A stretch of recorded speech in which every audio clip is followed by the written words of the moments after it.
High বন্ধুরা, শুভ সকাল সবাইকে। কেমন আছো তোমরা সবাই জানিও। আমি তো বেশ ভালো আছি, বেশ ভালোই কাটছে দিন। জানো তো, মেয়েরা বাপের বাড়িতে থাকলে বেশ ভালোই থাকে, আনন্দেই থাকে। তো চলো, আজ একটা অন্যরকম জিনিস নিয়ে, একটা নতুনত্ব জিনিসের রেসিপি নিয়ে তোমাদের সাথে চলে এসেছি শেয়ার করতে। এটা এমন একটা জিনিস, তোমরা হয়তো অনেকেই এটার সাথে পরিচিত নও, আবার হয়তো অনেকেই পরিচিত। অনেকে হয়তো খেতে পছন্দ করো, অনেকে করো না। আমরা কিন্তু খেতে খুব ভালোবাসি। তো ওই বছরে একবার এই জিনিসটা আমাদের বাড়িতে হয়ই, আমি এখানে আসলে হয়েই থাকে। তো তোমরা দেখতেই পেলে, লঙ্কা, পেঁয়াজ, রসুন সমস্ত কিছু কুচিয়ে নিয়েছি। আদা বাটা আছে, জিরে গুঁড়ো, ধনে গুঁড়ো, লঙ্কার গুঁড়ো আছে, সাথে সর্ষে বাটা আছে। আর পটল আর বেগুন কেটে রেখেছি সবজি। আর ওটা যেটা তোমাদেরকে দেখালাম, ওটা ওল ডাঁটা। ওল ডাঁটাটা আমি ছোটো ছোটো করে কেটে সেদ্ধ করে নিয়েছি নুন হলুদ দিয়ে।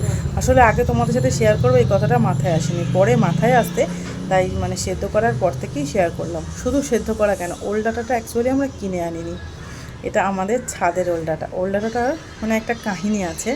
সেটা হলো, আমার দিদা এখন বেঁচে নেই, 4 বছর হলো দিদা মারা গেছে।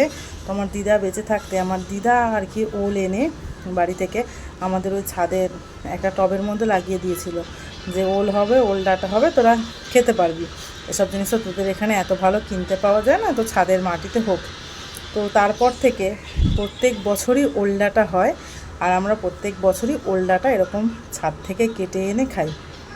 ওলটা কখনো তুলে খাওয়া হয়নি, ওল কীরকম হয় আমরা বলতে পারবো না, কারণ আমরা দেখিনি। কিন্তু এই ডাঁটাটা হয়, ডাঁটাটা আমরা ছাদ থেকে তুলে এনে প্রত্যেক বছরই খাই। আমি আর আমার মা দুজনেই খেতে ভালোবাসি, আর বাড়ির আর অন্যান্যরা অতটা খেতে পছন্দ করে না, ওই জন্য মা একা কখনো করে না, আমি যখন আসি তখন করে। তো সেই হিসাবে এই ওল ডাঁটাটা ছাদ থেকে কেটে আনা হয়েছিল। যদি আগে ঠিক হতো যে তোমাদের দেখাবো, তাহলে আমি আগে থেকেই তোমাদের সাথে শেয়ার করতাম, কাটা থেকেই শুরু করে। তো ছাদ থেকে কেটে এনে নিচে এনে যেভাবে কাটা হয়, সেভাবে কাটাকুটি করে সেদ্ধ হয়ে যাওয়ার পর মনে হলো তোমাদের সাথে শেয়ার করি। তো দেখো, আগে চিংড়ি মাছটা ভেজে তুলে রাখলাম, তারপরে কড়াইতে অল্প তেল দিয়ে গরম করে এই সবজিটা দিয়ে দিলাম। অল্প করে নুন হলুদ দিয়ে সবজিটাকে খুব ভালো করে ভেজে নেব। নিয়ে এই সবজিটাকেও চিংড়ি মাছেরই মধ্যে আমি তুলে রাখবো। তারপরে আবার কড়াই গরম করে কড়াইতে তেজপাতা, শুকনো লঙ্কাগুলো ফোড়নে দেবো। শুকনো লঙ্কাটা আমি ছিঁড়ে দিয়েছি। আর দেবো 5 ফোড়ন। ফোড়নে দিয়ে কুচিয়ে রাখা পেঁয়াজ, লঙ্কা, রসুন সমস্ত দিয়ে দেবো। দিয়ে একটু ভাজা ভাজা করে নিয়ে তারপরে তার মধ্যে ওল ডাঁটাটা দিয়ে দেবো। যেহেতু ওল ডাঁটাটা আগে থেকেই সেদ্ধ করার সময় নুন হলুদ দিয়েই সেদ্ধ করবে, তা নাহলে ওটা ভালোভাবে সেদ্ধ হবে না এবং ওর ভেতরে নুনটা ঢুকবে না। তার জন্য নুন হলুদ দিয়েই সেদ্ধ করে নেওয়া হয়েছিল। ওটা দিয়ে ওটাকে এই সবজিগুলোর মধ্যে দিয়ে দেওয়া হবে। তারপর ওটা খুব ভালোভাবে যখন সে আরও যখন ভাজা ভাজা হয়ে সেদ্ধ টাইপের হয়ে যাবে, পেঁয়াজের সাথে মিশে যাবে, ওটা ঢাকা দিয়ে দিয়ে করা হবে। যখন মিশে যাবে, তারপর তার মধ্যে একে একে সবজি, চিংড়ি মাছ সব অ্যাড করব। তো এটা একটা অন্যরকম রেসিপি, খেতে ভীষণই ভালো লাগে। তোমরা যারা এটা খেয়েছো তারা জানো, যারা আর কি একটু গ্রামের দিকে থাকো। আমাদের এই কলকাতা শহরে এই জিনিসটা এতটা অ্যাভেলেবেল নয়, সেভাবে হয়তো দেখতে পাওয়াও যায় না। আর দেখতে পাওয়া গেলেও খুব কম লোক আমরা আছি যারা এটা আমরা জানি রেসিপিটা বানাতে বা খেতে। যারা গ্রামের দিকে থাকো তারা হয়তো অনেক বেশি পরিমাণেই খাও, তারা জানো। কিন্তু যারা আমাদের এই কলকাতা শহরে থাকো, তারা যদি কখনো কোথাও ওল ডাঁটা পাও, তো তাহলে তারা অবশ্যই কিনে নেবে। কিনে নিয়ে অল্প, খুব বেশি পরিমাণ দরকার না, অল্প কিনলেই অনেকটা হয়ে যায়। তো এটা আর কি কিনে নিয়ে রান্না করে তোমরা খাবে। ওল বলতে তোমরা জানো অনেকেই, ওল কচু গোল গোল হয়। তো ওই ওল কচুরই এটা গাছ। তো এটা এত টেস্টি হয় খেতে, না খেলে বুঝতে পারবে না। তো তাই জন্য তোমাদের সবার কাছে রিকোয়েস্ট রইল, যারা কলকাতাতেই থাকো আর যেখানেই থাকো, যারা খেয়েছো তারা জানো, তারা জানি না কিভাবে খাও, কিভাবে তারা খাও, কিভাবে বানাও, একটু আমার সাথে কমেন্টে শেয়ার করো। আমিও চেষ্টা করব সেইভাবে বানিয়ে খেতে। আর যারা এরকমভাবে আমার মতো করে বানিয়ে খাওনি, তারা আমার মতন করে বানিয়ে একবার খেয়ে দেখো। আর যারা কোনো দিনই খাওনি, তারা তো অবশ্যই একবার বানিয়ে খাবে। খেয়ে আমাকে কমেন্টে নিশ্চয়ই জানাবে কেমন হলো। আর তোমাদের কাছে অনুরোধ রইল, যারা অন্য রকমভাবে এই রেসিপিটা বানিয়ে থাকো তারা আমাকে একটু কমেন্ট করে জানিও তারা কিভাবে বানাও প্লিজ, তাহলে আমি সেইভাবে ট্রাই করে দেখব। এখানে কিন্তু শুধু ডাটা নেই, পাতাগুলোও আছে, তোমরা দেখতে পাচ্ছ। তো এইটা আর কি এরকম চাপা দিয়ে দিয়ে ভালোভাবে যখন সেদ্ধ হয়ে আসবে আর কি, তখন এর মধ্যে যেরকম বললাম চিংড়ি মাছ, সবজি সব কিছু অ্যাড করে দেবো। দিয়ে সেইটাকে ওরকম চাপা দিয়ে দিয়ে দিয়ে দিয়ে আরও ভালোভাবে ভাজা ভাজা টাইপের করে নেবো। ঠিক সেদ্ধ বলবো না, এটা তো আগে থেকে সেদ্ধই করা আর কি, ভাজা ভাজা টাইপের। দেখো এটা একটু ভাজা ভাজা হয়ে গেছে।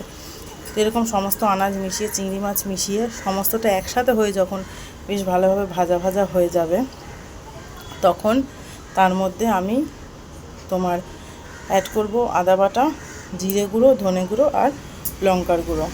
ঝাল তোমরা যে যেরকম খাও সেই অনুযায়ী দেবে।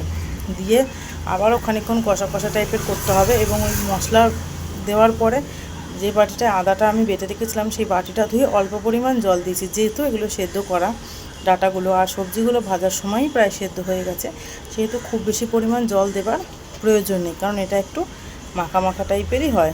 দেখো আমার বাটির মধ্যে যে তেলটুকু ছিল আমি সেটুকুও ঢেলে দিলাম।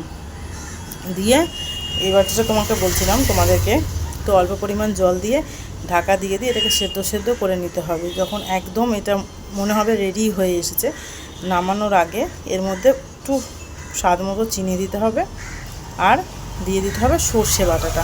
সর্ষে বাটা দিয়ে যে কোনো তরকারি খুব বেশিক্ষণ ফোটাতে নেই, তাহলে ওটা তেতো হয়ে যায়। তো তার জন্য সর্ষে বাটাটা দিয়ে সামান্য 2-3 মিনিটও হবে না, এরকম একটু ফুটিয়ে নামিয়ে নেব।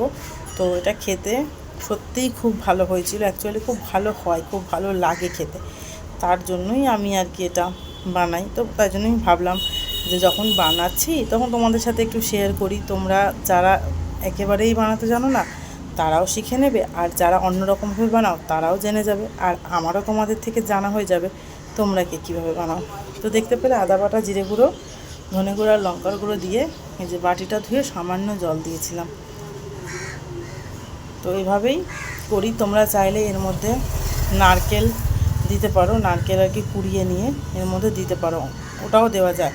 তো আমরা নারকেলটা দিইনি, নারকেল ছিল না ঘরে, যেহেতু আনা সেহেতু আর দেওয়া হয়নি, শুধু চিংড়ি মাছটাই আনা হয়েছিল আর সেটাই দেওয়া হয়েছিল।